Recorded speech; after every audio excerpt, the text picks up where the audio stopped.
Namo Do Arahado Sama Sambuddhassa Namo Tassa Bhagavato Arahado Sama Sambuddhassa Namo Tassa Bhagavato Arahado Sama Sambuddhassa Bhagavato Bhagavato Sivito Buddhato Arahado Bhagavato Sivito Buddhato Sama Sambuddhassa Sama Sambuddhassa Sivito Buddhato Tata Rumya Swabhya Namo Tawe Jola Somuye Tuno Sigo Bhai Shimya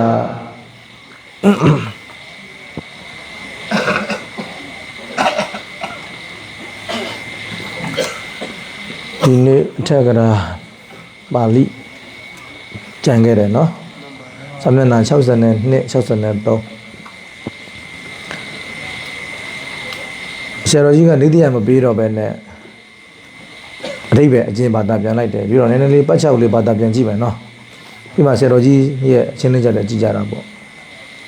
စာမျက်နှာ62ကပါဠိကိုပဲကြည့်ရအောင်ဘုံဇတိတိစတ္တာရောပရိဘောဂါတဲ့စတ္တာရောပရိဘောဂါဆိုတော့သုံးဆွဲခြင်း၄မျိုးရှိပါတယ်တဲ့သုံးဆွဲခြင်းယဟန်တော်များပစ္စည်း၄ပါးသုံးဆွဲခြင်းနဲ့ပတ်သက်ပြီး၄မျိုးရှိတယ်နံပါတ်1ကထေယပရိဘောဂောခိုးယူသုံးဆွဲခြင်းနော်ခိုးယူသုံးဆွဲခြင်းနောက်ဣနာပရိဘောဂနော်အကျွေးယူသုံးဆွဲခြင်းဓာယိဇပရိဘောဂအမွေခံယူသုံးဆွဲခြင်းတာမိပရိဘောဂပိုင်ရှင်အနေဖြင့်သုံးဆွဲခြင်းလို့သုံးဆွဲခြင်း၄မျိုးအဲ့တော့ထေယပရိဘောဂဆိုတာကခိုးယူသုံးဆွဲတယ်ဆိုတယ်လို့ပြောတဲ့အခါမှာဒုတိလပုဂ္ဂိုလ်ကိုညွှန်းတာနော်ဒုတိလဆိုတာပါရာဇိကကြတဲ့ပုဂ္ဂိုလ်ပေါ့နော်ပါရာဇိကကြနေတဲ့ပုဂ္ဂိုလ်ကိုပါရာဇိကကြတဲ့ပုဂ္ဂိုလ်ဒီတိုင်းသူပြည်သားတွေရဲ့ပစ္စည်း၄ပါးကိုသုံးဆွဲရင်အဲ့ဒါခိုးယူသုံးဆွဲတာပဲတရားဓမ္မတွေကနော်ယဟန်ဖြစ်တဲ့တန်ခါကိုလူတန်းတာမိမိကယဟန်မဟုတ်ဘဲနဲ့သုံးဆွဲနေတာဆိုတော့ထေယပရိဘောဂမြတ်စွာဘုရားကလည်းပဲဒီပစ္စည်း၄ပါးကိုသုံးဆွဲဖို့ခွင့်ပြုတာဒီယဟန်တော်ကိုခွင့်ပြုတာနော်ယဟန်မဟုတ်တဲ့သူကိုခွင့်ပြုတာမဟုတ်ဘူးအဲ့တော့ယဟန်တော်တွေကိုခွင့်ပြုထားတဲ့ဥစ္စာကိုယဟန်မဟုတ်တဲ့ပါရာဇိကကြတဲ့ပုဂ္ဂိုလ်ကသုံးဆွဲတာဆိုတော့ဒါထေယပရိဘောဂခိုးယူသုံးဆွဲတယ်လို့ခေါ်တယ်ဣနပရိဘောဂအကျွေးယူသုံးဆွဲတယ်ဒါတော့တို့ရှင်းမပြောခဲ့ပြီလားပစ္စဝကနာမစင်စင်မဲနဲ့သုံးဆွဲတာဣနပရိဘောဂဖြစ်တယ်လို့ပြောတယ်ဒါယိဇပရိဘောဂအမွေခံသုံးဆွဲတယ်ဆိုတာကြတော့ကောအေးဒီဘယ်လိုခေါ်မလဲသိက္ခာပုဂ္ဂိုလ်တွေနော်သိက္ခာပုဂ္ဂိုလ်တွေရဲ့သုံးဆွဲခြင်းနော်တရားဓမ္မတွေကျင့်ကြံနေတဲ့ပုဂ္ဂိုလ်တွေပေါ့ဗျာသိက္ခာဆိုတော့တို့မဟာကဏ္ဍဆရာတော်ဘုရားကြီးတို့နော်မဟာသီဆရာတော်ဘုရားကြီးတို့အလိုစင်တာပုထုဇဉ်လည်းပါတယ်နော်တရားဓမ္မကိုကျင့်ကြံနေတဲ့ပုထုဇဉ်လည်းဒါကျင့်နေစမ်းမလားသိက္ခာပုဂ္ဂိုလ်သီလတွေကိုဖြည့်ကျင့်နေတာဟာသိက္ခာပုဂ္ဂိုလ်လေဒီဆရာတော်ကြီးရဲ့ဝိနည်းသင်္ခိတ်မှာလည်းပါပါတယ်နော်သိက္ခာပုဂ္ဂိုလ်အဲ့တော့ပုထုဇဉ်ဖြစ်ပေမဲ့သီလရှိတယ်နော်တမာတိတွေထူထောင်နေတဲ့ဝိပဿနာတွေကျင့်ကြံအထောက်နေတဲ့ဆိုတာအမွေခံဒါယိဇအမွေခံသုံးဆွဲခြင်းပဲတာမိပရိဘောဂဒါတော့ယဟန္တာမလားယဟန္တာဖြစ်သွားပြီဆိုရင်ပိုင်ရှင်ရဲ့သုံးဆောင်ခြင်းလို့ဖြစ်သွားပြီဟုတ်ပြီအဲ့တော့တခြားအဲ့ဒီ၄မျိုးထဲမှာဣမတဘိက္ခုနောအယံရထပိဏပရိဘောဂ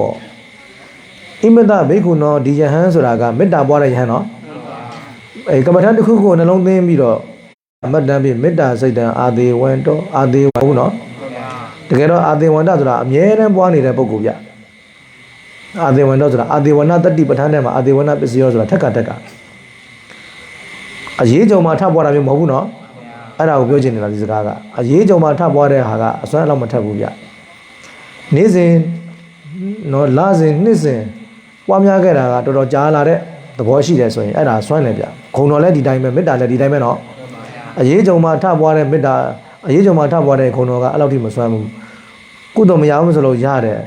ဒါပေမဲ့ကြားလေးလေးအစွမ်းတတိထက်လေးလေးပဲနော်ဟောင်းလေးကောင်းလေးဆိုတာအဲ့ဒါပဲနော်အေးဟောင်းလေးကောင်းလေးပဲဆိုတာအဲကြောင့်မေတ္တာတွေကိုဟောင်းနော်ခုံတော်တွေကိုဟောင်းအောင်အထိကိုပွားထားနော်ခုံတော်တွေကိုနာနာပွားမေတ္တာတွေများများပို့ အဲ့တော့ဟောင်းလေကောင်းလေပဲဗျအဲ့တော့ပြဿနာတွေကြုံလာကမှမေတ္တာတွေထားဖို့တာမျိုးကျတော့ကိုမေတ္တာကအခုမှထားပွားတဲ့မေတ္တာဆိုတော့အစွမ်းတတိယအားနည်းနေတယ်အဲ့ကြောင့်အာဒေဝံတော်တက်ခါပွားထားတဲ့မေတ္တာအဲ့တော့ဣစရာသင်္ကာရမတ္တပြီဒါစကားအကုန်ပြောလိုက်တာလက်ဖြစ်တတွစာလေးစက္ကန့်ပိုင်းလေးမိနစ်ပိုင်းလေးမေတ္တာပို့လိုက်မယ်လက်ဖြစ်တတွဆိုတာစက္ကန့်ပိုင်းလေးပဲနော်တစ်စက္ကန့်လေးစာလေးပဲရှိမှာမျက်စိတမိတ်ဆိုတာနော်စက္ကန့်တစ်စက္ကန့်တော့ပဲရှိမှာဟုတ်လေဗျအေးမေးနေရပရိဘောကနေရမှာပြောတော့ကပါရာစီကကြားတဲ့ပုံကိုပဲကြီးတယ်အေးဒီတန်ခါတဲ့အဘက်သိတဲ့ပုံကိုကြီးကြားနေရမှာတန်ခါတဲ့အဘက်သိတဲ့ကုစားမှာပေါ့မကုစားတဲ့ပုံကိုကြားတော့ကုစားဖို့အချိန်များပြီလို့ပြောတယ်အေးအဲ့ဒါကြတော့ဖျားပရိဘောကလို့သီလပြတ်နေတယ်ဆိုရင်တော့တရားပရိဘောထက်ပေါ့အဲ့သီလတော့ပြည့်နေပြီဟုတ်ပါလေဟုတ်ပြီနာကြဖို့ချင်းမရလိုက်ဘူးပြီးတော့ချင်းမရသေးဘူးအဲ့တော့မှဆန်းစားတော့မယ်ဆန်းစားတဲ့ခါကျတော့ဝိပဿနာရှုပြီးစားမယ်ဗျာအဲ့ဒါဆိုလို့ရှိရင်တရားပရိဘောကဖြစ်နေတယ်သူကနှစ်ပိုင်းပေါ့သူကဖုံးပေးသောဆောင်နေတဲ့အချိန်မှာတော့မဖြစ်သေးဘူးပေါ့နော်အဲ့တော့ဖုံးပေးသောဆောင်နေတဲ့အချိန်မှာကျတော့ဘာလုပ်နေတာတော့ဝိပဿနာရှုနေတာဝိပဿနာစိတ်နဲ့ရှုနေတာဒါပေမဲ့အရင်ခံသူမှသီလပြတ်နေတယ်သူကအဲ့လိုဖြစ်နေတာနော်အရင်ခံသီလပြတ်နေတာအဲ့တော့သုံးဆောင်နေတဲ့အခါမှာတော့ဖြစ်သေးဘူးပေါ့ဟုတ်လားအဲ့လိုပဲတမန်ရမှာပဲသုံးဆောင်ခြင်းတဲ့အချိန်မှာတော့ဖြစ်ဘူးပေါ့ကျန်တဲ့အချိန်မှာတော့ဖြစ်မှာပေါ့ဟုတ်လားအဲ့လိုပဲခွဲရမှာတော့ထင်တယ်နော်ဒါပေမဲ့တကယ်ကျတော့အရင်ခံကပြတ်နေပြီလေသူကအရင်ခံကပြတ်နေတာပေါ့ကဲဆက်သွားမယ်နော်သူကအဲ့ဒီမှာဒါယိဇပရိဘောဂတို့ကြတော့သူကတီလရှိပြီးသားပုဂ္ဂိုလ်တွေအတွက်ကိုတင့်ကြံအားထုတ်ပြီးတော့သုံးဆောင်တာပြောတာမလားအဲ့တော့ခုနကဥသိမေးတဲ့မေကုံပြန်စဉ်းစားကြည့်မယ်ဆိုရင်လွတ်နိုင်မှုလေဟိုဥက္ကုဒီဇိုင်းသူကဒါရစ်စားရဲ့အထဲမှာမပါနိုင်ဘူးဥစဉ်ကိုယ်စဉ်းစားကြည့်ခုနကသီလပြတ်နေတယ်အဲ့တော့ဝိပဿနာရှုပြီးစားမယ်ဆိုရင်သူဘယ်ထဲကလွတ်သွားသလဲသူကအိနာပရိဘောကလွတ်ချင်လွတ်ပန်လေဒါပေမဲ့တရားပရိဘောကမလွတ်နိုင်ဘူးတဘောလားမသိဘူးအဲ့ဒါပြောချင်တာသီလရှိတဲ့ပုဂ္ဂိုလ်ကကျတော့တရားပရိဘောကလည်းမပါဘူးတဘောလားမသိဘူးအဲ့တော့ပိဿဝေနာဆင်ခြင်တဲ့အတွက်ကြောင့်အိနာပရိဘောကလည်းမပါတော့လွတ်သွားတာလေသူကဟုတ်တယ်မလားအဲ့တော့သူကကောင်းတဲ့သုံးဆောင်ခြင်းနှစ်ခုရယ်မကောင်းတဲ့သုံးဆောင်ခြင်းနှစ်ခုရဟုတ်တယ်မလားထေယပရိဘောဂနဲ့အိနာပရိဘောဂမကောင်းတဲ့ဘက်ကဟုတ်တယ်မလားဒါယိဇပရိဘောဂနဲ့တာမိပရိဘောဂကောင်းတဲ့ဘက်ကလေတလောက်ကိစ္စအဲကြောင့်ခုနကသူပိဿဝကနာဆင်ခြင်တဲ့အချိန်မှာတော့သူအိနာပရိဘောဂလွတ်ချင်လွတ်လိုက်မယ်ဒါကြောင့်ဒါမဲ့ထေယပရိဘောဂဘက်ကသူမလွတ်နိုင်ဘူးအဲ့ဒါကိုပြောတာနော်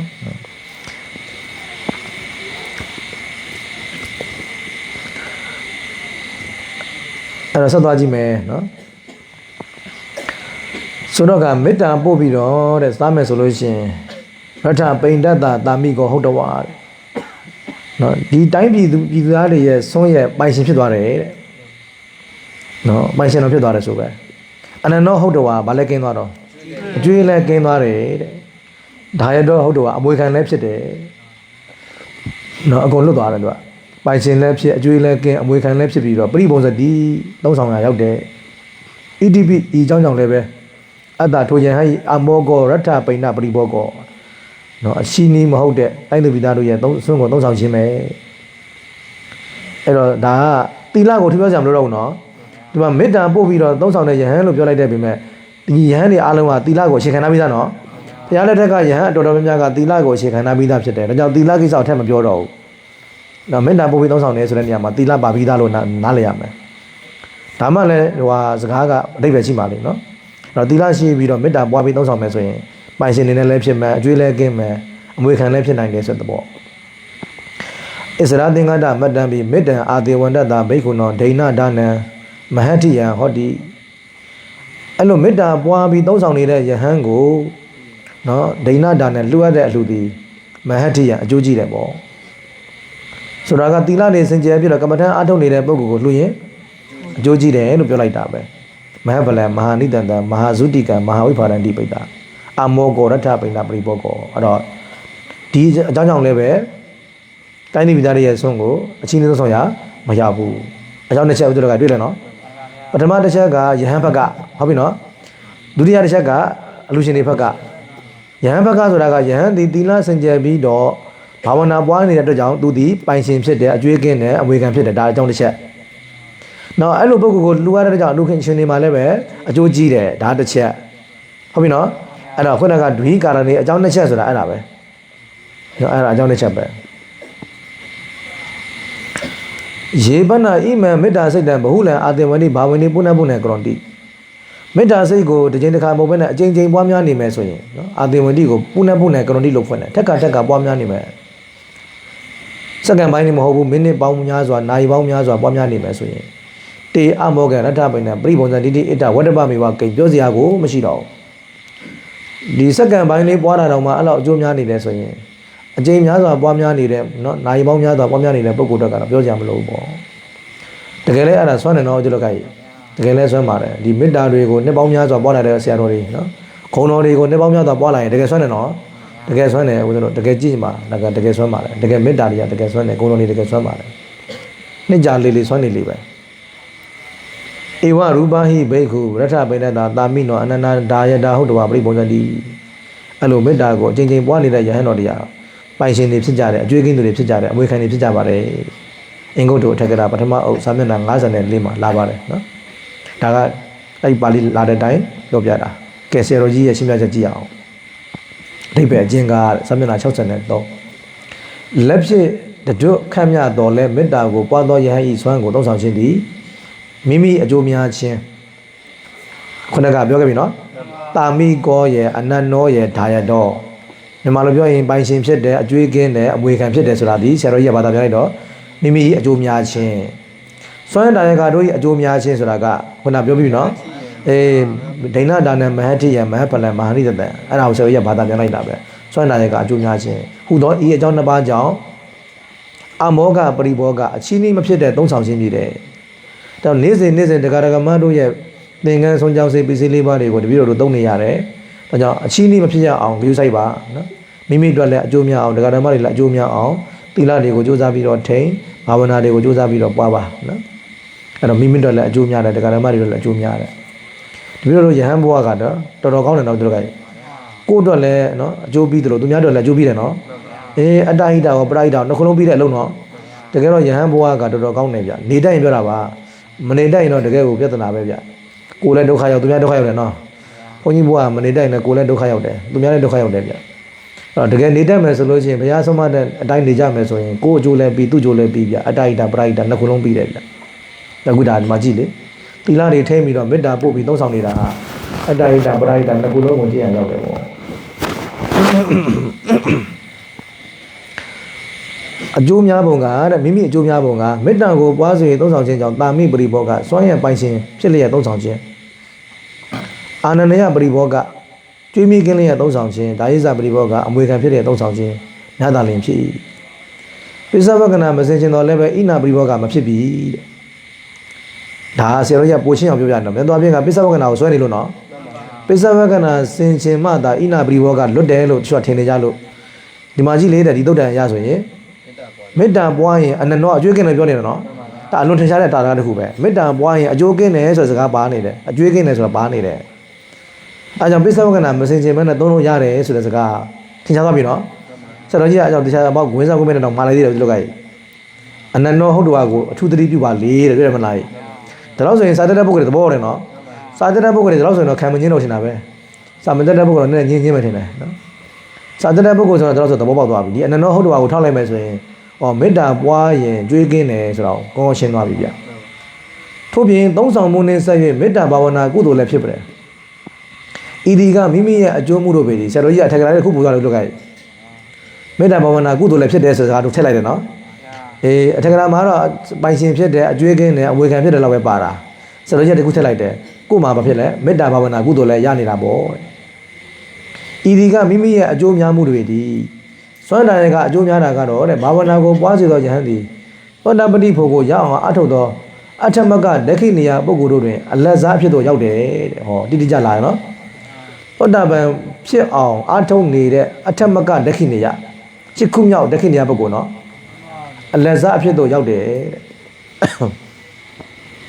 ့အဲ့တော့ဒက္ခိဏီယပုဂ္ဂိုလ်တွေထက်မှာအလတ်စားပုဂ္ဂိုလ်ဖြစ်သို့ရောက်တယ်သူကသီလဖြစ်ခြင်းုံနဲ့မကဘူးဝိပဿနာပါကျင့်မယ်နော်တမထတို့ဝိပဿနာတို့ကျင့်နေမယ်ဆိုရင်ဒါအလတ်စားဒက္ခိဏီယပုဂ္ဂိုလ်ပဲအထမကဒက္ခိဏီယပုဂ္ဂိုလ်ထဲမှာအလတ်စားဖြစ်သို့ရောက်တယ်ထို့ကြောင့်ထိုသောပုဂ္ဂိုလ်ဟာလှူမိသောဒါယကသည်များပြားကြီးကျယ်စွာသောဒါန၏အကျိုးကိုရနိုင်တယ်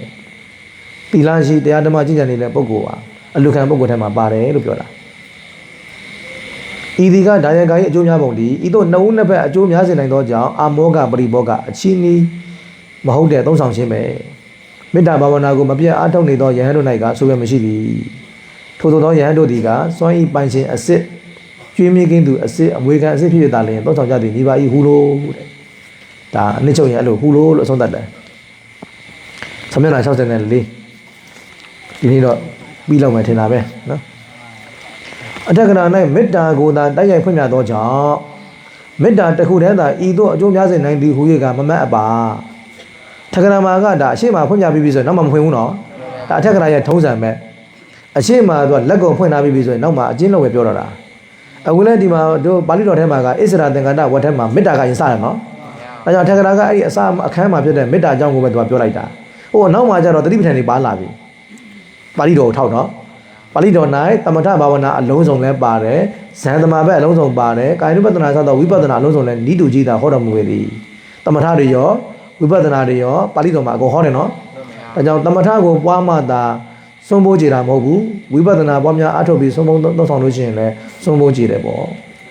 ထို့ကြောင့်ဘာဝနာအလုံးစုံပြီးဤသို့အကျိုးများစေနိုင်သည့်ကြီးတာဟုမှတ်ဒါကြောင့်ဒီကုန်းချုပ်လိုက်ရင်သမထပဲပွားပွားဝိပဿနာပွားပွားဘယ်ဘာဝနာပဲပွားပွားဆုံးဖို့ကြည်ပါလေ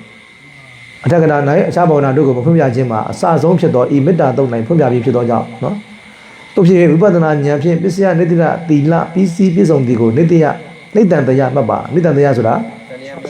တန်တရားမရှိတန်တရားကင်းကင်းမှတ်ပါလေတော့တဲ့ဒါလို့ဆိုရင်တော့ထောက်တခိုင်လုံးပါတယ်နော်ထောက်တခိုင်လုံးပါတယ်ဘုရားစကားအထက်ကရာစကားလေးခိုင်လုံးပါတယ်ဤမြတ်သောစကားအစဉ်ဖြင့်လူတို့အားရှေ့အဖို့ကြာမြင့်စွာကသီလဆောက်ခဲ့သည်ဖြစ်စေမဆောက်ခဲ့သည်ဖြစ်စေဝိပဿနာစိတ်တုပ်ပတ်ဖြင့်သီလ၄ပါးလုံးထမွန်းခြင်းစင်ကြယ်လျက်သီလဝတ္တိဖြစ်ကြောင်းကိုထင်ရှားသိနိုင်ပြီညီကိုချုပ်ပြီနော်အဲ့တော့လူပုဂ္ဂိုလ်တွေအတွက်သီလနဲ့ပတ်သက်ပြီးတိတ်ကြောင်းဆက်ဆက်မလို့နော်ဝိပဿနာအားထုတ်တဲ့အချိန်မှာကိုတို့လိုသီလတွေလုံသွားနိုင်တယ်ဝိပဿနာပွားနေတဲ့အချိန်မှာသီလ၄ပါးလုံးလုံနိုင်ပါတယ်လူတွေအတွက်ပြောတာဘုန်းကြီးတော့လာမလုံးနဲ့နော်ဘုန်းကြီးကတော့မရဘူးရဲ့ဘုန်းကြီးကတော့ကြိုတင်ပြီးတော့ကိုစင်ကြအောင်ကြိုးစားမယ်နော်နေသိကိတွေကိုဆွံ့ရမယ်ဝတ်တွေစောက်တည်ရမယ်ဒေသနာတွေကြားရမှာဖြစ်တယ်ခေါမီတိုးတော်လဲတဲ့ဘာဝနာဖြင့်သာသီလဝတ္တုပြီးသောသူ၏တမာတိပညာတို့ကိုပွားစေခြင်းသည်သီလင်ပဋိဋ္ဌာယနရောသပညောစိတ်တံပညာယပဉ္စဘာဝယဟုသောဒေသနာအယအဖြင့်အဘယ်သီလ၌အဘယ်တို့တည်းပွားစေခြင်း၌ပွားစေခြင်းပါလိဟုညာဆိုတော့ကမပြီးသေးဘူးနော်အဲ့လိုဆိုလို့ရှိရင်လူတွေအနေနဲ့အစောပိုင်းကသီလမထိမ့်မဲ့နဲ့ဝိပဿနာအားထုတ်မှသီလကိုထိမ့်နေဆိုရင်သီလင်ပဋိဋ္ဌာယဆိုတဲ့ဂါထာနဲ့ဆန့်ကျင်နေမှာပေါ့လို့စောတကတက်စရာရှိလာတယ်အဲ့ဒီမှာဆိုရင်သီလေပဋိဋ္ဌာယသီလ၌တည်၍စိတ်တံပဉ္စဘာဝယံသမထဝိပဿနာကိုပွားတယ်လို့လာတယ်နော်သီလမှာတည်၍သမထဝိပဿနာကိုပွားတယ်လို့လာတယ်သီလမှာတည်၍ဆိုတော့သီလကအရင်ဖြစ်နေတယ်နော်အဲ့တော့ဆိုရင်အခုဒီပုဂ္ဂိုလ်မှာလူပုဂ္ဂိုလ်တွေမှာဝိပဿနာပွားများအထုတ်မှသီလကလုံသွားတာဆိုတော့ဗမာလဲသီလေပဋိဋ္ဌာယသီလမှာကြိုတင်ပြီးတည်တာမရှိပါလားမင်းတို့ထုတ်ကြရှိလာပြီအဲ့ဒါအဲ့တော့ကိုဆယ်တို့ထက်ချင်းပါနော်သီလ၌တည်၍ပွားစေဖို့တဲ့ခသိန်းသောယောဂီတို့၏တမာတိပညာကိုပွားစေခြင်းသည်ဥပနိတယပစ္စည်းဖြစ်သောပုပ္ပဘာဂသီလနှင့်နိတယပစ္စည်းဖြစ်သောသဟဇာတသီလတို့၌ဥပနိတယအလိုနိတယအလိုအပြင်တီမီ၍ပွားစေခြင်းသာတည်းပုပ္ပဘာဂသီလဥပနိတယပစ္စည်းနိတယပစ္စည်းကြတော့ဗာလဲသဟဇာတသီလဟောသီလနှမျိုးခက်တယ်နော်တရားအာမထုတ်ခင်မှာကြိုတင်စောင့်တည်တဲ့သီလဟောဝိပဿနာจิตကြံအာထုံမှသာဟလောက်သူတို့ကဝိပဿနာကျင့်ကြံအားထုတ်မှသာဖြစ်ပေါ်လာတဲ့သီလကိုကြတော့သာသနာသီလတော့ဗာလဲနေသယပစ္စည်းနှစ်ခုလုံးကမိတာနော်ဒါကိုပြောချင်တာဆိုတော့ခေါင်းသီလပဋိဋ္ဌာယမိတယ်ဆိုတာမှာနှမျိုးရှိတယ်တဲ့ဥပနိသယအပြင်မိခြင်းနေသယအပြင်မိခြင်းအမိနှမျိုးရှိတယ်ပြောချင်တာနော်ဥပနိသယလည်းမိတာပဲနေသယလည်းမိတာပဲဥပနိသယအနေနဲ့မိတယ်ဆိုရင်တော့ရှေ့ရနေကျင့်ရမယ်နေသယအနေနဲ့မိတယ်ဆိုရင်တော့သာသနာသီလဒါလို့ဆိုရင်ဇာတတဲ့ပုဂ္ဂိုလ်ဆိုနားလည်ပြီနော်တို့ကဒီနေတယပစ္စည်းဖြစ်တော့သာဟဇရာသီလလို့ကြားလိုက်တာနဲ့ကိုစာနာလည်းတဲ့ပုဂ္ဂိုလ်ကျတော့ဆိုသဘောပေါက်သွားပြီသီလေပဋိဋ္ဌာယစကားကိုသဘောပေါက်သွားပြီဒီမဟာသီလတော်ဘုရားကြီးဆိုလို့အချက်ကိုသဘောပေါက်နေပြီနော်ကဲချက်ကြည့်အောင်ဆရာတော်ကြီးရှင်းလင်းချက်ကိုဥပနေတယပဋိဋ္ဌာနော်ရှင်မြင့်စွာသောကာလမှစ၍ဖြစ်စေအာထုခာနီးမှဖြစ်စေစောင့်ရှောက်စောင့်တည်အပ်သောသီလရှိသူအားထိုသီလသည်ဖြစ်တတ်သောဝိပဿနာတမာတိပညာမတ္တမာတိပညာတို့၏ပကတုပနိတယပစ္စည်းဖြစ်သောတရားမိယာဖြစ်သည် နော်တရားမထိုင်ခင်ကြိုတင်စောင့်ကြတဲ့သီလသည်နောက်အားထုတ်မဲ့ဝိပဿနာမတ်ပညာဟုတ်ပြီနော်ဝိပဿနာသမာဓိပညာမတ်သမာဓိပညာတို့အတွက်အထောက်ပံ့ဖြစ်တယ်မလားဈာမှာအကြာကြီးတော့တို့ကအကြာကြီးရှေ့ကသီလသည်နောက်လာမဲ့သမာဓိတွေပညာတွေအတွက်ထောက်ပံ့ဖြစ်တယ်ဆိုတော့ဒါဘာပစ္စည်းဥပနိတယပစ္စည်းပကတုပနိတယလို့ခေါ်တယ်နော်ပကတုပနိတယခေါ်တယ်စောင့်ချောက်စောက်တည်အပ်သောသီလသည်ဖြစ်စေနော်သီလရှိသည်ဖြစ်စေနော်မရှိသည်ဖြစ်စေရှင်းရှင်းသောဝိပဿနာစိတ်တုပ်ပတ်မ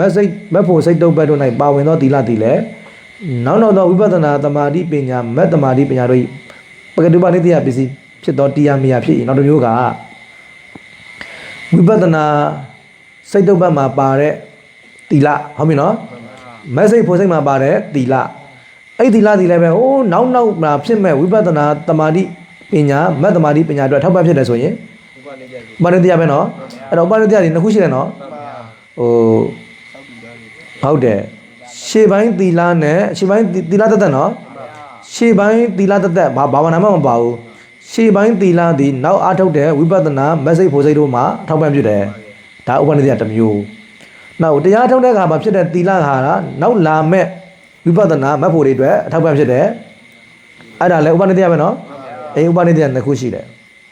ဥမာသောတာပတ္တိမက်မှာဖို့မှာပါတဲ့သီလသည်နောက်လာမဲ့သဂရဂမိမက်ဖို့တွေထောက်ပံ့ဖြစ်တာမျိုးဟုတ်တယ်နော်သဂရဂမိမက်မှာပါတဲ့သီလသည်နောက်လာမဲ့အနာဂမိဖို့တွေထောက်ပံ့ဖြစ်တာမျိုးအဲ့ဒါဆိုပါလဲပကတုပနိတယဒါပဋ္ဌာန်းမှာပစ္စည်းပြိုင်သိမ့်တဲ့ပုဂ္ဂိုလ်ဆိုပုံနာလဲတယ်နော်ဥပနိတယသဘောဒါဆိုဥပနိတယနှစ်ခုနော်ဥပနိတယနှစ်ခုရတယ်သီလတသက်ဥပနိတယနဲ့ဘာဝနာမှာပါတယ်ဥပနိတယဟုတ်ပြီနောက်နိတယသွားမယ်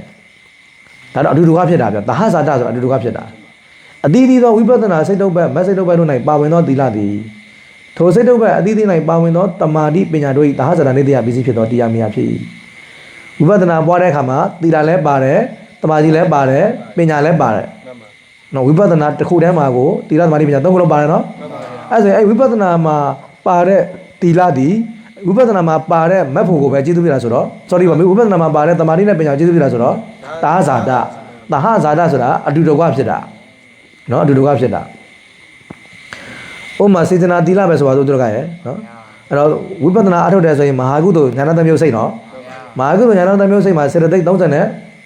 8ပါးပဲဆိုပါစို့နော်38ပါးပဲဆိုလိုက်ပါစို့တကယ်တော့ဝိပဿနာအထုတ်တဲ့အခါမှာဝိရိယမပါဘူးဆိုရင်35ပါးပေါ့နော်စေတနာကနော်အဲ့တော့အဲ့မှာစေတနာအဲ့တော့အဲ့ဒီစေတနာသီလသည်ဒါအရှိမလည်းပြောခဲ့ပြီးသားဟိုမာသီဆရာတော်ဘုရားကြီးရှင်းမှရှင်းပြခဲ့တယ်ဝိပဿနာအထုတ်တဲ့အချိန်မှာဝိရတိပါတယ်လို့ယူလို့ရရနော်ဆရာတော်ကြီးကဘာနဲ့နိုင်ခဲ့လဲဆိုတော့လောကုတ္တရာနဲ့နိုင်ခဲ့တယ်နော်လောကုတ္တရာမှာဆိုရင်ချောင်းကျင်တာမရှိပေမဲ့လည်းပဲဝိရတိပါတယ်မလားဝိပဿနာအထုတ်တဲ့အခါမှာလည်းပဲဒါအလားတူပါနိုင်တယ်ဆိုတဲ့ပုံစံမျိုးဆရာတော်ရှင်းခဲ့တာရှိတယ်ထားပါတော့အများယူဆတဲ့အတိုင်းပဲကဲဝိပဿနာအထုတ်တဲ့အချိန်မှာချောင်းကျင်မှုမရှိလို့ဝိရတိမပါဝဲထားလိုက်တော့နော်ဒါပေမဲ့စေတနာသီလရှိတယ်နော်စေတနာသီလရှိသေးတယ်ဆိုတော့အဲ့ဒီစေတနာနဲ့အတူတကွဧကဂရဖြစ်တယ်လေတမာတိဆိုတာဧကဂရပြောတာမလားနော်ပညာဆိုတာကဒါပညာစေတသိက်မလားအဲ့တော့အဲ့ဒီစေတသိက်33ပါးပဲထားပါတော့စေတသိက်33ပါးမှာစေတနာသီလလည်းရှိတယ်နော်ဧကဂရလို့ခေါ်တဲ့တမာတိလည်းရှိတယ်ပညာလည်းရှိတယ်နော်သဟဇာတသဘောမြင်အောင်ပြောပြတာပါနော်သဟဇာတသဘောအဲ့တော့အဲ့ဒါနိတယပစ္စည်းသဟဇာတသီလဒီအတူတကွဖြစ်တဲ့တမာတိအတူတကွဖြစ်တဲ့ပညာကိုကျေးဇူးပြုတယ်လို့ခေါ်တယ်အဲ့တော့သဟဇာတနိတယပစ္စည်းဖြင့်တရားမယာဖြစ်တယ်တို့ဖြစ်၍ရှေးအဖို့ကပင်သီလဝိသုဒ္ဓိပြီးသောပုဂ္ဂိုလ်သည်ဥပနိတယသီလနိတယသီလနှမျိုးလုံး၌တည်၍ရှေးကလေးကသီလကိုကြိုတင်စောင့်တည်ထားရင်သီလဘယ်နှမျိုးလုံးရတော့ဥပနိတယသီလလည်းရတယ်နိတယသီလလည်းရတယ်အေးဝိပဿနာအားထုတ်တဲ့အချိန်မှာပဲသီလဆင်ကြတယ်ဆိုရင်တော့နိတယသီလရမယ်နော်အဲ့ဒါဆရာတော်ကြီးပြောနေတာသီလေပဋိဋ္ဌာယကိုရှင်းတာတော်တော်လှတာနော်တော်တော်အဓိပ္ပာယ်ကောင်းတယ်ဒါပညာရှင်တွေလက်မှတ်ခံနိုင်စရာအကြောင်းမရှိဘူးဝိပဿနာဖြင့်သာလျှင်သီလဝိသုဒ္ဓိပြီးသောပုဂ္ဂိုလ်သည်ကပထမဆုံးရှုမှတ်သောစိတ်တုပ်ပတ်၌သဟဇာတနိတယဖြစ်သောသီလ၌သာလျှင်တည်၍တမာတိပညာတို့ကိုပွားစေသည်မည်အေးဒုတိယအကျင့်ရှုမှတ်ပြီဆိုရင်တော့ပထမအကျင့်ရှုမှတ်ခဲ့တဲ့ဝိပဿနာမှာဗာတဲ့သီလသည်ဥပနိတယဖြစ်သွားရင်နော်အဲကြောင့်ဥပနိတယပဋိဋ္ဌာနိတယပဋိဋ္ဌာဖြစ်သောသီလနှမျိုးလုံး၌တည်၍ဝိပဿနာတမာတိပညာမတ္တမာတိပညာတို့ကိုပွားစေသည်မည်ကောင်းလိုက်တဲ့အဓိပ္ပာယ်နော်အဲ့တော့မဟာတိကာကျမ်းကိုထောက်တယ်ဆရာတော်ကြီးကနော်ဝိသုဒ္ဓိမေမဟာတိကာကိုထောက်တယ်ပဋိဋ္ဌာယာတိဒုဝိဒါပဋိဋ္ဌာတရားနှမျိုးရှိတယ် နေတဲ့ယူပနေတဲ့ယဗေဒတော်နေတဲ့ယအပြင်ဥပနေတဲ့ယအပြင်တထထုံနှမျိုးထဲမှာဥပနေတဲ့ယပရိဋ္ဌာဆိုတာလည်းနှမျိုးရှိတယ်လောကိယဟုတ်ပြီနော်လောကိယဣတရာလောကုတ္တရာအပရိတ္တဝဂဟဏီတဲ့နော်အဲ့တော့ဥပနေတဲ့ယပရိဋ္ဌာသည်တဲ့လောကီဣတရာဆိုတာနေတဲ့ယနောလို့လိုက်ဥပနေတဲ့ယမှာတပါနေတဲ့ယပရိဋ္ဌာကြတော့ဗာလဲလောကုတ္တရာအပရိတ္တမခွဲဘဲနဲ့ဂဟဏီယူရမယ်ဘယ်နဲ့တော့ဘာနာဂဟဏီခွဲပြီးယူမယ်ဆိုရင်တော့တဲ့ယထာလောကိယစိတ်တော့ပါတယ်သူသာဇာတာနံဟောအနောက်မြန်မာပါရင်နော်စာမျက်နှာ66ကဲခိုင်းသွားလိုက်တော့ဆယ်တော်ကြီးဘာသာပြန်ပေးထားပါလိုက်နော်စာမျက်နှာ66မှာသူကအဓိပ္ပာယ်အချင်းချင်းလို့မရေးတော့ဘဲနဲ့မြန်မာပြန်တိုက်ရိုက်ဘာသာပြန်ထားရနော်တိုက်ရိုက်ဘာသာပြန်ထားတာအကြောင်းသူပါဠိကိုပြောကြမလို့တော့ပဋိဌာယဟူယာ၌တဲ့တိယာသည်နေတယဥပနေတယအပြားအပြင်နှပြနှမျိုးရှိပြ၏ထိုနှမျိုးတို့တွင်မတ္တမာတိပညာ၄မျိုးကိုမခွဲဘဲနော်၄မျိုးမခွဲဘဲနဲ့ယူလျင်တဲ့လောကီသီလသည်ဥပနေတယပဋိဌာခဏပါဠိမှာပြောခဲ့တာကအဘိနိတဝဂဟနေမလားမခွဲဘဲနဲ့ယူရင်တဲ့နော်မခွဲဘဲနဲ့ယူမယ်ဆိုလို့ရှိရင်လောကီသီလသည်ပါလဲဥပနေတယပဋိဌာလောကုတ္တရာသီလသည်နေတယပဋိဌာလို့ပြောနော်ဟိုမတ်တို့တမာတိတို့ပညာတို့ဒီလိုမခွဲဘဲနဲ့ယူမယ်ဆိုရင်လောကီသီလကဥပနေတယပဋိဌာလို့ယူလောကုတ္တရာသီလသည်နေတယပဋိဌာဟုတ်တယ်မလားတို့ကတို့လောကီသီလဆိုတာကတို့ကြည့်လေဝိရတိကိစ္စကိုဟုတ်တယ်မလားဝိရတိလို့ဒီတာနော်လောကီမှာရှင်းတာမလားလောကီမှာရှင်းတာလေလောကုတ္တရာမှာဆိုလို့ရှိရင်ဒါအမြဲတမ်းရှင်းတယ်မလားအမြဲတမ်းရှင်းတာဆိုတော့ဒါမက်ဆေ့နဲ့တူရှင်းတာဆိုတော့ဒါသာသရာသဘောနော်အဲကြောင့်လောကုတ္တရာသီလကိုနေတယပဋိဌာလို့သတ်မှတ်တယ်သာသရာသဘောနော်မက်ဆေ့တုတ်ဘက်မှာဝိရတိကပါနေတာ哦လောကီသီလမှာကျတော့ဝိရတိဝိပဿနာအထုတ်တဲ့ခါမပါဘူးလေဟုတ်တယ်နော်အဲ့တော့ဝိပဿနာအထုတ်တဲ့ခါမှာမပါဘဲနဲ့ဝိပဿနာရဲ့အရှိစောက်တည်တဲ့သီလမှာပါတယ်လေအဲကြောင့်လောကီသီလကိုဘာခေါ်လဲဥပနေတယပဋိဌာဟုတ်ပြီနော်ဒါဝိပဿနာမှာဝိရတိမပါတဲ့ဝါဒနော်ဝိပဿနာမှာဝိရတိမပါဘူးဆိုလို့ရှိရင်အဲ့တော့ဝိရတိသီလဒီအရှိပိုင်းကိုယူရတော့မှာအဲကြောင့်ဥပနေတယပဋိဌာလို့ပြောထားတာသူကအဲ့တော့လောကီအတွက်ကဥပနေတယပဋိဌာဖြစ်ပြီးတော့လောကုတ္တရာအတွက်ကနေတယပဋိဌာမန်လေးပါးကိုခွဲ၍ယူလျင်နော်လောကီဝိပဿနာစိတ်တို့ဘက်တို့နဲ့တကွာဖြစ်သောသီလနှင့်တမာတိပညာတို့၏အလိုအဖြစ်၎င်းရှေ့အဖို့၌ဖြစ်သောသီလနှင့်နောက်အဖို့၌ဖြစ်သောတမာတိပညာတို့၏အလိုအဖြစ်၎င်းနေတယပဋိဌာဥပနေတယပဋိဌာနှမျိုးလုံးဖြစ်တဲ့ကဲ့သို့ဤနည်းတူပင်တဲ့နော်အဲ့တော့လောကီဝိပဿနာစိတ်တို့ဘက်နဲ့တကွာဖြစ်တဲ့သီလသည်နော်သီလနဲ့တမာတိပညာတို့၏အလိုအဖြစ်၎င်းလို့တခုပြတ်ထားတယ်နော်နောက်တစ်ခါရှေ့အဖို့၌ဖြစ်သောသီလနှင့်နောက်အဖို့၌ဖြစ်သောတမာတိပညာတို့၏အလိုအဖြစ်၎င်းဒါဝိပဿနာအထုတ်ခိုင်းတော့ဆိုခိုင်းရှေ့အဖို့၌ဖြစ်သောသီလနောက်တစ်ခါနောက်ဖို့၌ဖြစ်သောတမာတိပညာအလိုအဖြစ်၎င်းတော့နေတယပဋိဌာလည်းဖြစ်နိုင်တယ်ဥပနေတယပဋိဌာလည်းဖြစ်နိုင်တယ်ဤနည်းတူပင်လောကုတ္တရာသီလတွင်အောက်မတ်ဖို့မှာရှိတဲ့သီလသည်ဥပနေတယပဋိဌာဖြစ်တယ်နော်နောက်မတ်ဖို့အတွက်ပေါ့အောက်မတ်ဖို့သီလသည်အထက်တဲ့မတ်တမာတိပညာတို့၏ဥပနေတယပစ္စည်းဖြစ်၍ဥပနေတယပဋိဌာဖြစ်နိုင်ပါ၏ဟုလို့ဒီမြတ်သမဂသည်ဥပနေတယပဋိဌာကိုဆိုလျင်တတ္တံဥပနေတယစသည်လိုကဲ့သို့ပဋိဌာယပုတ်၏အနက်ကိုပုပ္ပကာလကိရိယာအလိုအဖြစ်သိရ၏ဒီပဋ္ဌာန်းထဲမှာတတ္တံဥပနေတယတတ္တာကိုမှီ၍ဆိုတာရှိတယ်မလားတတ္တာကိုမှီ၍လို့ဆိုတာရှိတယ်အခုလည်းပဋိဌာယကိုအဲ့လိုဘာသာပြန်မှာပေါ့သီလ၌မှီ၍ဆိုတာလေပုပ္ပကာလကိရိယာလိုရှေ့ဘုကနေစင်ကြယ်ရမယ်အလိုအဖြစ်အနက်ကိုသိရ၏စက္ခုကိုအစွဲပြု၍စက္ခုဝိညာဉ်ဖြစ်တယ်ဆိုတာလေအဲ့တော့စက္ခုကိုအစွဲပြု၍ဆိုတာကဘယ်စက္ခုပဒါနလဲမေးရင်အဲ့ဒီစက္ခုဝိညာဉ်ဟဟလားမိတဲ့စက္ခုပဒါဖြစ်စဲနော်ဖြစ်စဲတမနာကာလကရိယာစက္ခုပဒါနလည်းဖြစ်စဲစက္ခုဝိညာဉ်လည်းဖြစ်အဲ့တော့သီလေပဋိဌာယမှာသီလေသီလ၌ပဋိဌာယကိုတည်ဆဲဖြစ်၍လို့ဘာသာပြန်မယ်နော်နေအနဘေးကိုမတူဘူးဗျဆိုလိုတာကဥပနိတယကြံမယ်ဆိုရင်တည်ပြီးလို့ပေးနေတယလို့ကြံမယ်ဆိုရင်တည်ဆဲဖြစ်၍လို့ပေးနော်သီလ၌တည်ဆဲဖြစ်၍ခြေလို့နေတယတိကြတယ်နော်သူတို့ကတတိပဌာန်းမကြောက်တော်တော်များကသီလ၌တည်ပြီး၍ပေးကြတာခြေလို့နှမျိုးပေးတယ်နော်သီလ၌တည်ပြီး၍ဆိုရင်ဥပနိတယသီလသီလ၌တည်ဆဲဖြစ်ဆိုရင်နေတယသီလဒါဇာတာသဘောအစဉ်ရှင်းသွားပြီကြာနော်ဒါခြေလို့ကြီးကနော်ဝိသုဒ္ဓိမမဟာတိကာကိုထောက်ပြီးတော့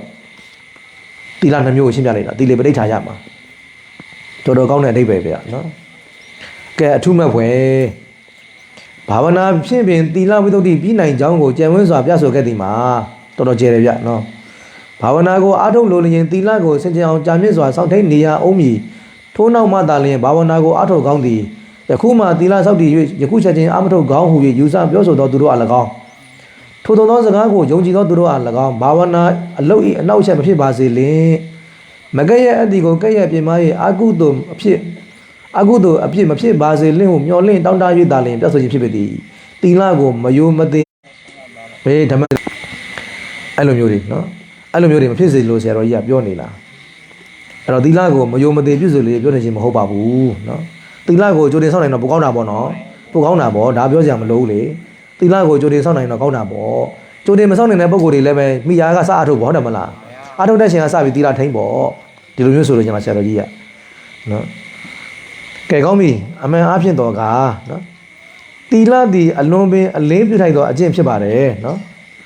အပယ်၄ပါး၌အတိဒုက္ခရောက်လျက်နေကြသောတတ္တဝါတို့တွင်သီလပြတ်မှုကြောင့်ကြားရောက်ရသောသူတို့သည်တရားလင်60ခွဲရောက်တဲ့မနေ့ရှိကုန်ရ၏60ခွဲတဲ့မနေ့ဆိုတော့တို့ကရဲ့တရားနဲ့ဘယ်လိုထည့်မလို့ဆရာရှိတာမှတရားမှဆရာတော်ကနော်60ရောက်60ခွဲရောက်တဲ့မနေ့ဆိုတော့ကိုတချမ်းတော်ကြပြရမယ်နေသားဖြစ်သွားမှာဆရာတော်နော်လောကမှာဒုက္ခရောက်နေတဲ့ပုဂ္ဂိုလ်တွေကသီလမရှိလို့ပြောချင်တာနော်လူဘုံနတ်ဘုံ၌ချမ်းသာလျက်ရှိသောသူတို့တွင်လည်းသီလစင်ကြယ်မှုကြောင့်လူနဲ့ဖြစ်သောသူတို့သည်တရားလင်း50တန်မနဲ့ရှိကုန်ရ၏နော်မဘုကိုရသောပုဂ္ဂိုလ်တို့တွင်လည်းရှေးအဖို့ကသီလစင်ကြယ်၍မဘုကိုရသောသူတို့သည်ဒါလင်းများကုန်ရ၏ဒါဟိုသီလကိုမလို့တလို့အိဗယ်တက်မှာဆိုလို့နော်ဒါကသီလလူဘုံလည်းခါဆရာတို့ထပ်ပြောရသေးတယ်နော်ထပ်ပြောရသေးတယ်မလွယ်ဘူးလူတွေကဆရာတော်ကြီးကအပြစ်လွတ်အောင်လည်းပြောရတာနော်ဘာလို့ဆရာတော်ကြီးကိုလည်းပဲအပြစ်စောဒနာတက်ချင်တဲ့ပုဂ္ဂိုလ်တွေကလည်းရှိတယ်လေဆရာတော်ကြီးကလည်းတောင်းဆော့အောင်တောင်းစီအောင်ပြောရတယ်နော်စကားကိုပြည့်ပြည့်စုံစုံပြောရတယ်မပြည့်စုံစုံနဲ့ထားခဲ့လို့ရှိရင်စောဒကတက်မဲ့လူတွေကရှိနေတာကိုအဲ့တော့သီလအရေးကြီးပုံလည်းဆက်ပြောပြတယ်လောကမှာနော်မတ်ဖို့ရတဲ့ပုဂ္ဂိုလ်တွေကလည်းရှေ့ဖို့ကသီလစင်ကြယ်ရတဲ့ပုဂ္ဂိုလ်ကသာပုံများပါတယ်တဲ့နော်ပုံများပါတယ်တဏှတိအမကြီးစားသည်လို့ကဲ့သို့ရှေ့ဖို့ကသီလမစင်ကြယ်ဘဲနဲ့မတ်ဖို့ရသောသူတွေမှာအနှဲငယ်သာရှိပါတယ်နော်သူဖြစ်ရင်သီလကိုမြည်သူမဆိုအသက်ပမာအလေးပြု၍စောင့်ထိန်ထပ်တည်တာဒီနောင်အခါမှစောင့်ထိန်မြည်ဟုပေါ့ပေါ့ဆဆမပြုအပ်တည်တာဒီအကြောင်းမူကားထို့သောပေါ့ပေါ့ဆဆပြုလျက်သီလပျက်စီးနေခိုက်တွင်အမတ်တမဲ့ရုတ်တရက်သိဆုံးသွားပါလျင်မျက်စိတမိတ်ခန့်ကာလအတွင်းမှာပြင်အပေပုံတို့ကြောက်ရောက်သွားမည်ဆိုရင်လည်းကြောင့်ပဲဒီ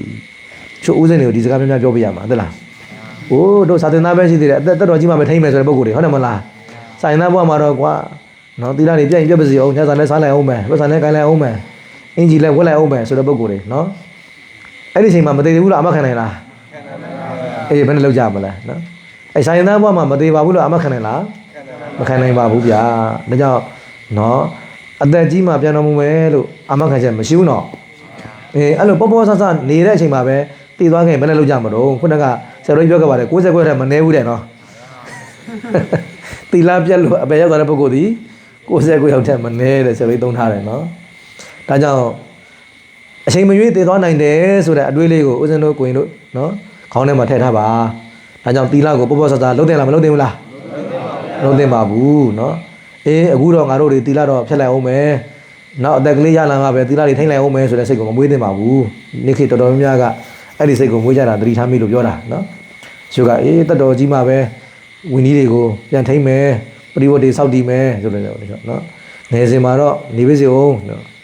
နော်အဲ့လိုမလုပ်ရဘူးကိုယ်တိုင်လည်းအဲ့ဒီသဘောမျိုးမထားရဘူးကိုတပည့်တွေကိုလည်းအဲ့ဒီသဘောမျိုးမပေးရဘူးနော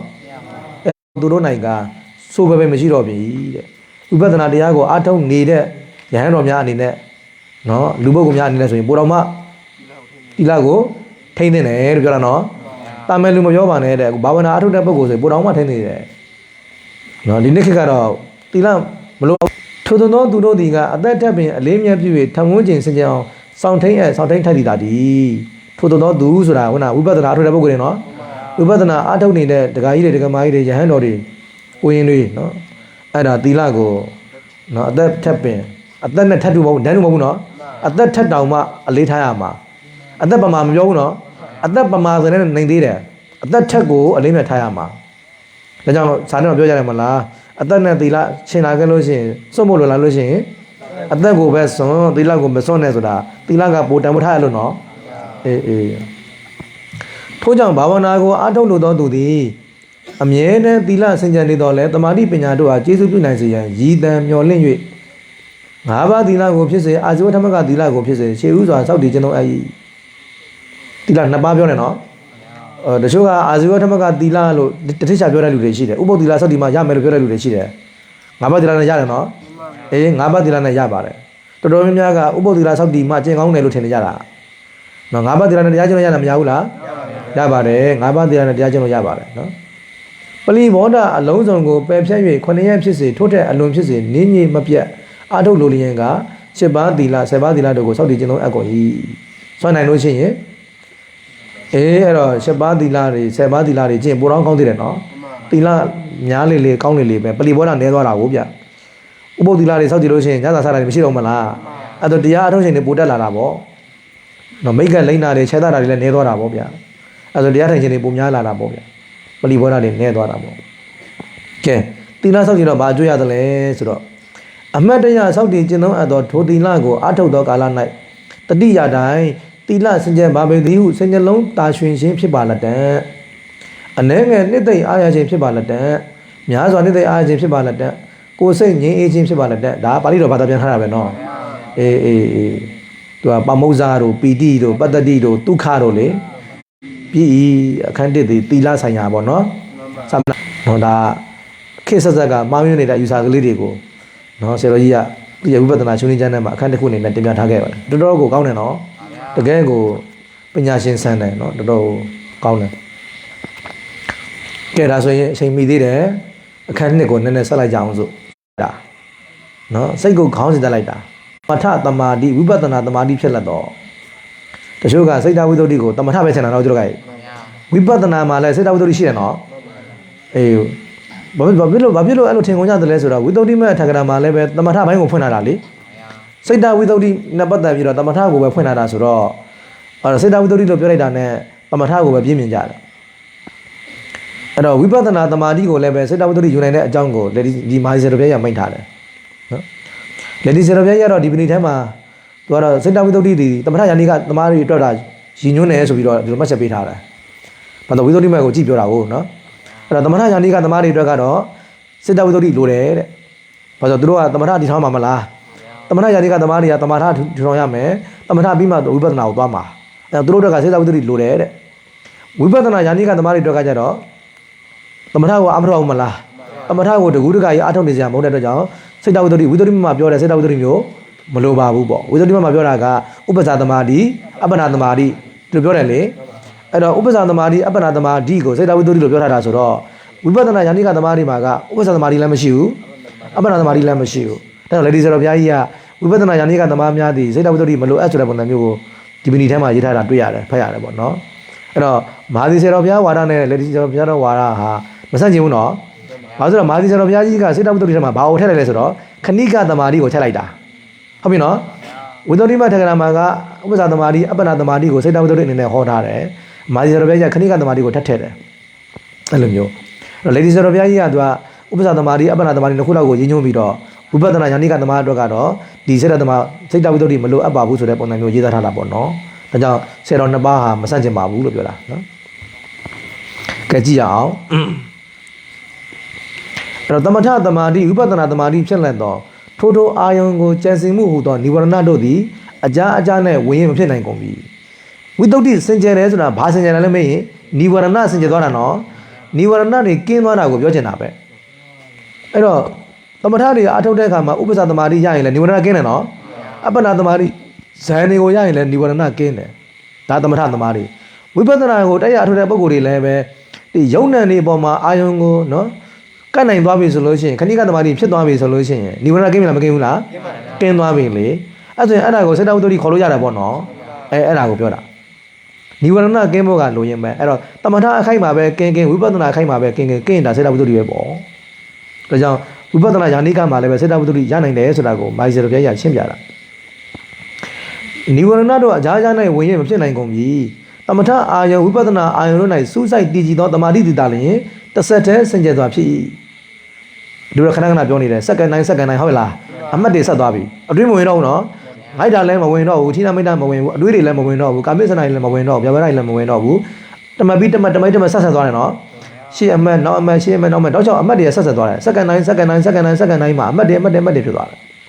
ဂျာမှာငိုက်တာတွေလည်းဝင်မလာဘူးတွေးတာတွေလည်းဝင်မလာဘူးနော်ကာမစ္စနာတွေလည်းဝင်မလာဘူးအဲ့လိုဖြစ်သွားတာအဲ့ဒါစေတဝိသုဒ္ဓိပေါ့လို့ပြောတာဟောသမထသမားတွေဆိုလို့ရှိရင်လည်းအာနာပါနဆိုရင်အာနာပါနပေါ်မှာပဲစိတ်ကငြိမ်နေတယ်မလားဟိတာအာနာပါနပေါ်မှာပဲထွက်လေဝင်လေဇက်တိုက်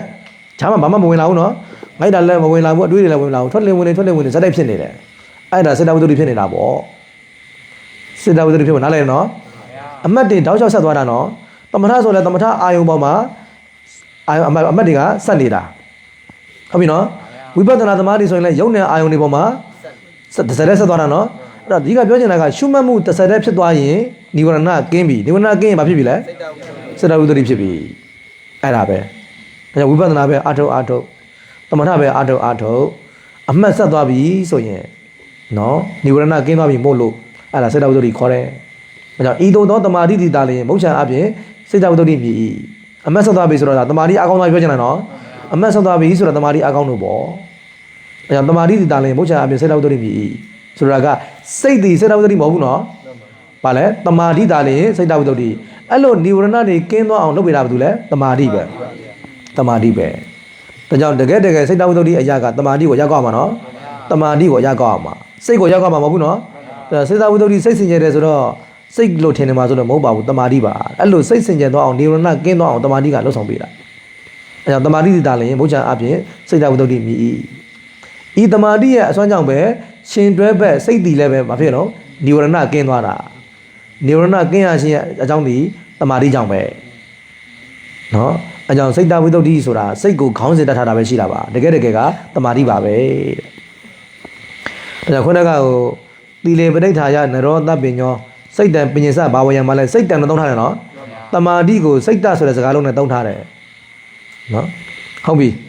တမာတိ၃မျိုးကောင်းစဉ်စိတ်တဝိသုဒ္ဓိမြည်သောဤတမာတိသည်ဥပ္ပစာရတမာတိအပ္ပနာတမာတိခဏိကတမာတိအပြင်၃ပါးပြရှိနော်တမာတိ၃မျိုးအများစုကဥပ္ပစာတမာတိအပ္ပနာတမာတိလောက်ကိုပဲအသိများတယ်နော်အဲ့တော့ခဏိကတမာတိကိုပါဆရာတော်ကြီးကထည့်ထားတယ်ထိုသုံးပါးတို့တွင်သမထဘာဝနာကိုအားထုတ်သောပုဂ္ဂိုလ်တို့အားရှုမှုတို့၏အကြာကြာ၌ဝင်၍ဖြစ်တတ်သည့်ကြံစည်မှုနိဝရဏတို့မှကင်းစင်သောအခါ၌ပရိပါကနမိတ်ကိုဖြစ်စေအထူးတန်ရှင်းစွာဖြစ်သောဘုရားကုံစသည်ကိုဖြစ်စေအာယုံပြုလျက်တဆက်တည်းဖြစ်ပေါ်သောကာမဝဇ္ဇရတမာတိသည်ဥပ္ပစာတမာတိမြည်ဥပ္ပစာရဆိုတာဇံရဲ့အနီးနော်ဇံရဲ့ဇံမရသေးဘူးဇံမရသေးပြီမဲ့ဇံနီးပါးဖြစ်နေပြီနော်ဂျာမှာအတွေးတွေငိုင်မြင့်မှုတွေခုနကလိုကာမိဆန္ဒသဘောတွေမဝင်လာဘူးနော်အမှတ်တတိတွေဆက်နေတယ်ဂုံတော်ပွားရင်လည်းဂုံတော်မှာပဲအာယုံကနစ်နေဇံရဲ့အနီးနိုင်ဖြစ်သောတမာတိဟုဆိုလို့သည်တဲ့ဇံရဲ့အနီးမှာဖြစ်တဲ့တမာတိအတိုင်းအတုပကာယကတတတိအာနာပါနဗြဟ္မဝိဟာရအာရုပကမ္မထံတို့အလိုအဖြစ်ဖြစ်သောတမာတိသည်တာလျင်မုတ်ချံအပြင်ဥပ္ပစာရတမာတိမြည်ဥပ္ပစာရဆိုတာခုနပြောခဲ့တယ်ဘာရဲ့အနီးဇံရဲ့အနီးအဲ့တော့ဇံရတဲ့ကမ္မထံတွေခုနကဆရာတော်ကြီးရေးထားခဲ့တာကတိုင်းဇံရတယ်နော်ကတိုင်းကဇံရတယ်ပါဒုတာစပိစမတိရတယ်နော်အတုပပထမဇံရတယ်နော်ကာယကရတတိပထမဇံရတယ်အာနာပါနာပိစမဇံတိရတယ်ဗြဟ္မဝိဟာရတော့နည်းနည်းခွဲမယ်မေတ္တာကရုဏာမုဒိတာကသရုဒ္ဓဇံအထိဥပိ္ပခာကတော့ပိစမဇံတတ်နော်အာရုပကမ္မထံဆိုတာကအာရုပဇံ၄ပါးပေါ့နော်ဆိုတော့အဲ့ဒီအခုပြောခဲ့တဲ့ကမ္မထံတွေကဇံရတဲ့ကမ္မထံဇံရတဲ့ကမ္မထံဖြစ်တဲ့အတွက်ကြောင့်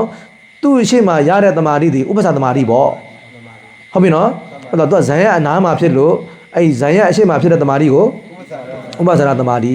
အဲ့ကြောင့်မုတ်ချလို့ခေါ်တယ်နော်ဒါဥပ္ပစာတမာတိအစစ်လို့ပြောတာမုတ်ချဆိုတာအစစ်ပဲဘာလို့သူ့နောက်မှာဇံလာမှာကိုဗျာနော်ဒီဥပ္ပစာတမာတိပြီးလို့ရှိရင်နောက်ကဇံတမာတိလာတော့မှာဒါကြောင့်သူ့ကိုဇံရအနာမှာဖြစ်တဲ့တမာတိဥပ္ပစာတမာတိလို့မုတ်ချအဖြစ်ခေါ်နိုင်တယ်ဟိုအနုတ္တိ၈ပါးဖယားနော်ဗုဒ္ဓအနုတ္တိဓမ္မအနုတ္တိသံဃာအနုတ္တိနော်သာဂာအနုတ္တိသီလအနုတ္တိဒေဝတာအနုတ္တိဥပဒမတတိဟုတ်လားမရဏတတိ၈ပါးနော်အဲ့ဒီ၈ပါးကဇံမရဘူးနော်ဇံမရဘူးသူဘလောက်အားထုတ်တော့ဇံမရဘူးနောက်ပဋိကူလတညာအာဟာရကိုယုံရှားပွဲနေတဲ့နှလုံးသွင်းတာဇံမရဘူးနော်ဓာတုဝဘထံဓကမထံဓကြီး၄ပါးကိုရှုတာဇံမရဘူးဒါပေမဲ့သူ့ကိုဥပ္ပစာတမာတိလို့ပြောကြတယ်နော်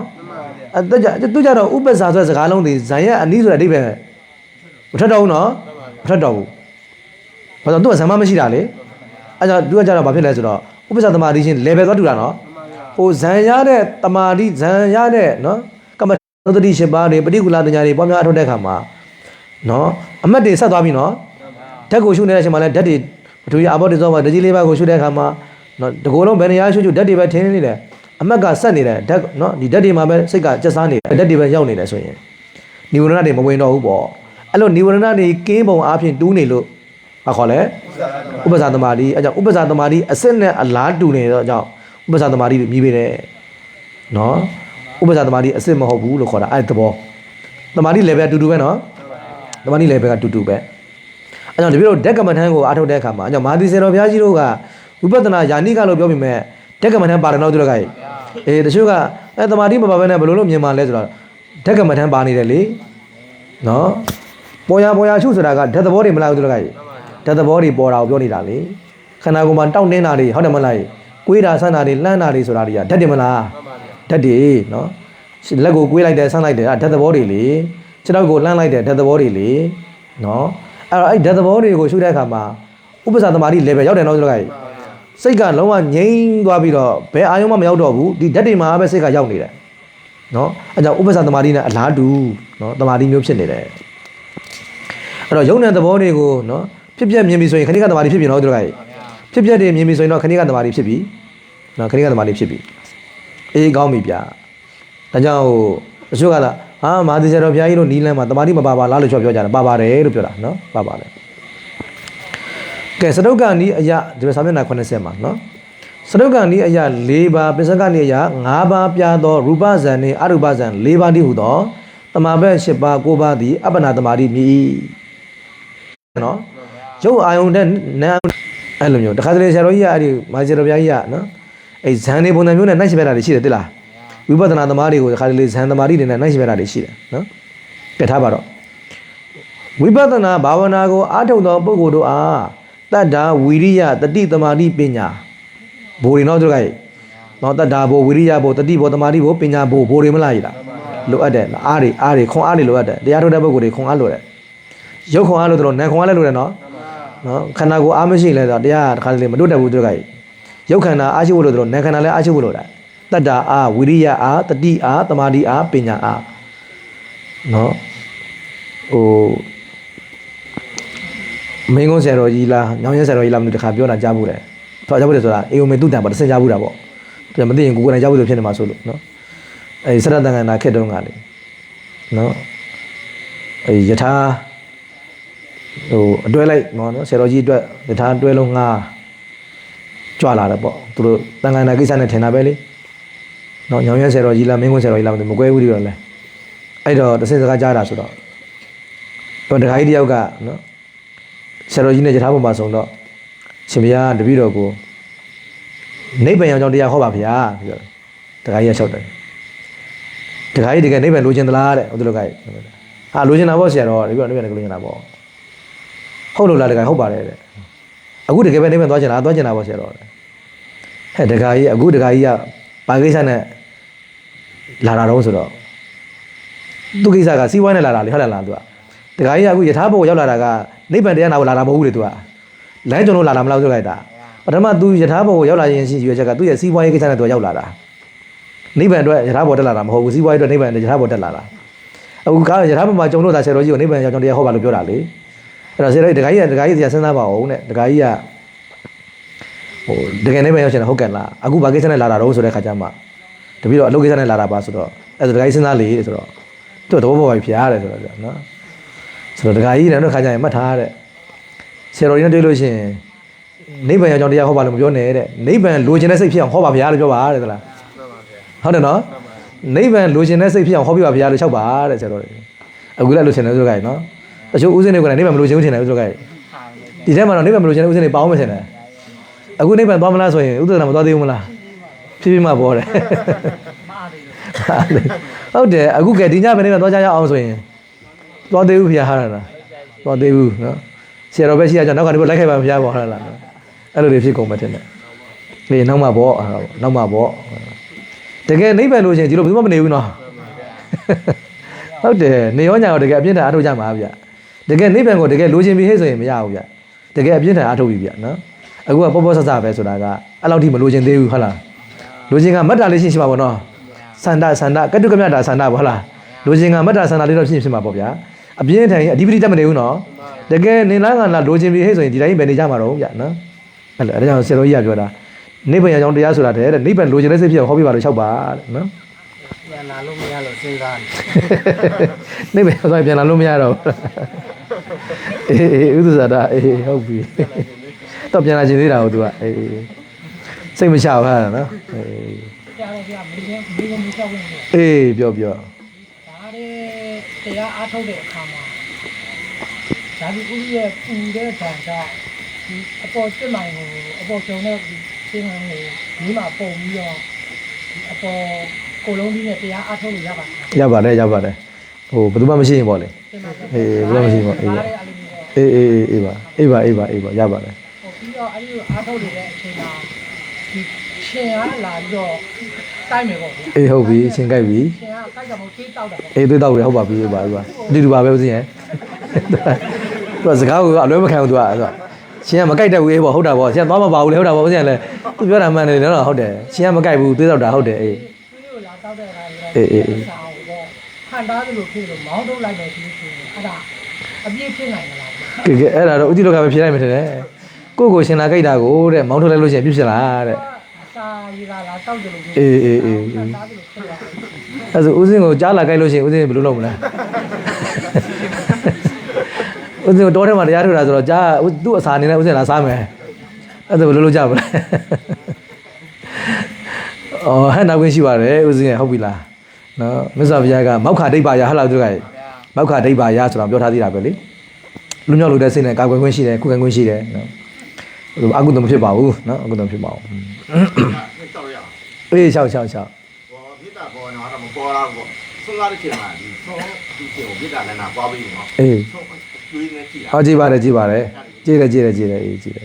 တယ်ကဲဦးဇခဏရပြီနော်ကျွန်တော်ရပါတယ်ဟေးဦးဇချင်းခိုက်လို့ရှိရင်မောင်းခွင့်ရှိပါတယ်အေးအဲ့ဒါဟုတ်ပြီနော်အဲ့တော့အာယုံထဲမှာတက်ဝင်နေတဲ့ကတော့မတော်မလို့တည်ကြည်တဲ့သမာဓိအပ္ပနာသမာဓိတဲ့ကဲဒီတစ်ပိုက်လေးဆောင်းသွားလိုက်ပါမယ်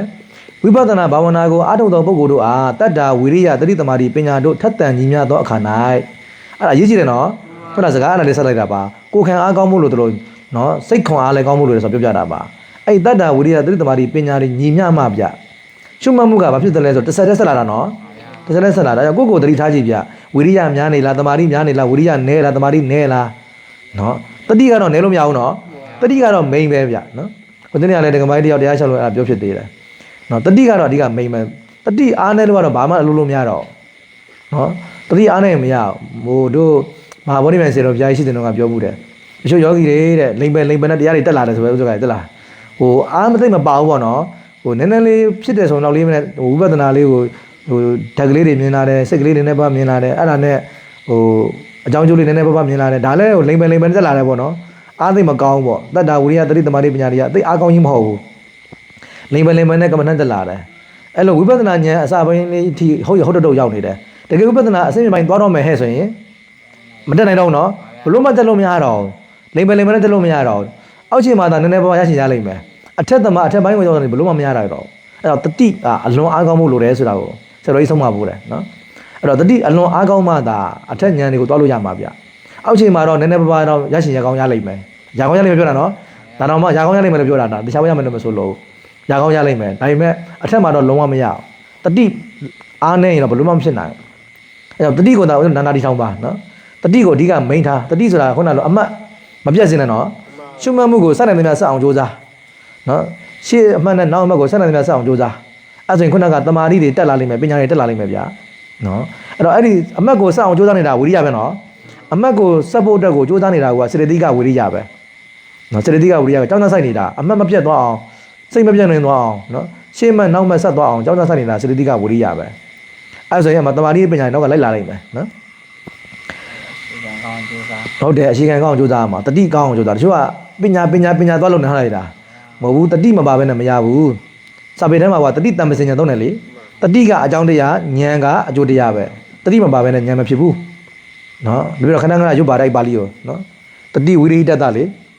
တလားတို့ကရဲ့တတိဝိရိတတတိကင်းတဲ့ပုဂ္ဂိုလ်မှာနော်ဉာဏ်မဖြစ်ဘူးဆိုတာရှိတယ်နော်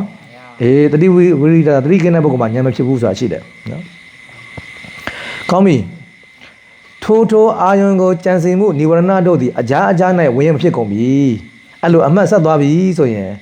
နော်ကြံစည်တွေးတောမှုនិဝရဏတွေမဝင်တော့ဘူး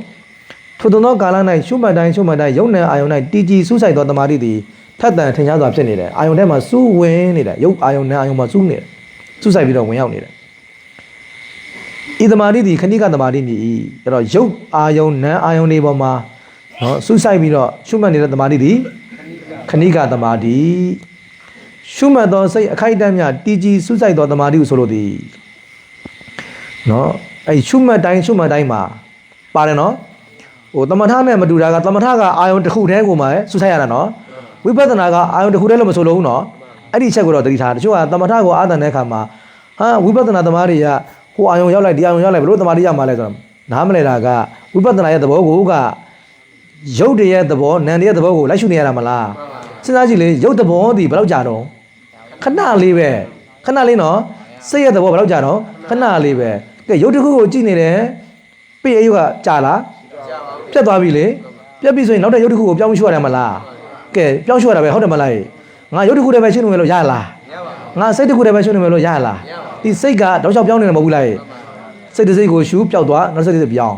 ဟုတ်တယ်မလားဝိပဿနာရဲ့သဘောကိုကရုပ်တည်နေတွေကတောက်လျှောက်ပါဖြစ်တော့ပြောင်းလဲနေတာဟုတ်ပြီနော်တခုတည်းကိုရှုနေလို့မရဘူးဟုတ်ပြီနော်ဒီရုပ်ကိုပဲရှုမယ်ဒီစိတ်ကိုပဲရှုနေလို့မရဘူးတောက်လျှောက်စိတ်တွေကပြောင်းနေတယ်တောက်လျှောက်ရုပ်တွေကပြောင်းနေတယ်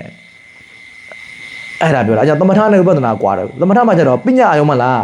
ပညာကပြောင်းလားပညာမှာအနေစာရှိလားပညာကတသမထနာမပညာလေဟုတ်တယ်မလားဒါအမီပညာအာကာရပညာလေတဏ္ဍာနာပညာလေဟဲ့လားတို့ကနော်အဲ့တော့ဒီပညာပေါ်မှာရှုရတာမို့လို့သူကတသမထရှိတယ်လို့ဖြစ်နေတာဒီပညာကအဲ့တော့အဲ့ဒီပညာပေါ်မှာပဲစိတ်ကိုညင်အောင်ထားရတာဝိပဿနာမှာကရုပ်အာယုံနာအာယုံမှာထားတာဖြစ်တဲ့ကြောင့်ရုပ်အာယုံနာအာယုံကအမြဲတမ်းရှိလားတောက်လျှောက်ပြောင်းလဲနေတာရုပ်တွေကတစ်ခုပြီးတစ်ခုပြောင်းလဲနေတယ်နာမ်တွေကတစ်ခုပြီးတစ်ခုပြောင်းလဲနေတယ်အဲ့ပြောင်းလဲသမျှကိုလိုက်ပြီးတော့ရှုနေရတာမလားအဲ့ဒါပဲဝိပဿနာရဲ့သဘောတရားကိုနားလည်ဖို့လိုတယ်ဒါကြောင့်အဲ့လိုထင်ရှားရရုပ်သဘောနာမ်သဘောတွေကိုလိုက်ရှုနေတာကိုကဝိပဿနာရဲ့အလုပ်ပဲနော်အဲ့ဒါကိုနားလည်ထားဖို့လိုပါတယ်အဲ့ကြောင့်သမထနဲ့ဝိပဿနာကိုကွဲပြားမသိတဲ့ခါကျတော့ဝိပဿနာသမားတွေကဘလို့လို့သမာဓိရမှလဲဆိုတဲ့စကားမပြောသင့်တော့ဘူးနော်အေးဟုတ်ပြီဗျာဒါကြောင့်ဤသမာဓိသည်ခဏိကသမာဓိမြည်ရှုမှတ်သောစိတ်အခိုက်အတန့်များတည်ကြည်စွတ်သောသမာဓိကိုဆိုလိုသည်အဲ့တော့ယုတ်ကလေးပေါ်မှာစူးစိုက်ပြီးရှုလိုက်တဲ့ခါမှာသမာဓိလေးဖြစ်လာတယ်အဲ့ဒါခဏိကသမာဓိပဲနောက်တဲ့ယုတ်တစ်ခုပြောင်းရှုတယ်အဲ့ဒီမှာဖြစ်တဲ့သမာဓိသည်ခဏိကသမာဓိပဲနောက်တဲ့ယုတ်ကိုပြောင်းရှုတယ်ဟုတ်တယ်နော်တခုပြီးတစ်ခုယုတ်တွေကိုပြောင်းရှုနေတယ်တခုတစ်ခုစိတ်တွေကိုပြောင်းရှုနေတယ်အဲ့ဒါခဏိကသမာဓိဖြစ်နေတာပဲလို့ဆိုလိုတယ်နော်ဟုတ်ပြီနော်ဒါဆိုရင်ဝိပဿနာသမားတွေအတွက်ခဏိကသမာဓိဖြစ်တဲ့ခိုက်ဒီဘာဝိသုဒ္ဓိစိတ်တဝိသုဒ္ဓိလို့သတ်မှတ်ပါတယ်နော်ကဲကောင်းပြီဒီနေ့ရကြလို့ဆိုရဤ